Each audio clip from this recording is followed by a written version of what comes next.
किसानों के मसाइल से सरकार को कोई सरोकार नहीं। इस्लामाबाद में किसानों का धरना चौथे रोज में दाखिल। वजीर खजाना इसहाक डार फिर भी टस से मस ना हुए। बोल न्यूज़ ने इनसे पूछा, इसहाक डार साहब, किसान 3 दिन से इस्लामाबाद में बैठे हैं, इनके लिए किसी रिलीफ का ऐलान करेंगे?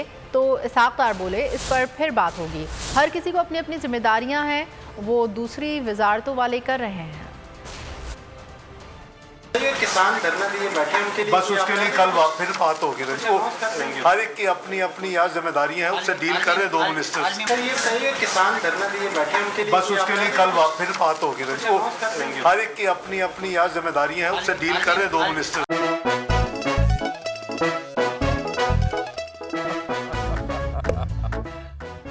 आज इनको फंसा दे।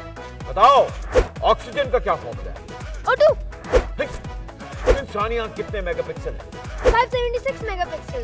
अच्छा, वो कौन सा जानदार है जिसकी 5 आंखें हैं? मक्खी। किसी भी एंगल से ये नहीं कच्चे, क्योंकि छठी के बच्चे आपसे अच्छे। छठी के बच्चे आपसे अच्छे, हफ्ता शाम 5 बजे सिर्फ बोल एंटरटेनमेंट पर। सबसे ज्यादा व्यूज, सबसे ज्यादा रील्स और सबसे ज्यादा रेटिंग के साथ बोल अब भी नंबर 1 पोजीशन पर बरकरार। और अगर आपको हमारी ये वीडियो पसंद आई है तो लाइक पर क्लिक कीजिए। सब्सक्राइब करें और बेल दबाएं ताकि कोई खबर रह न जाए।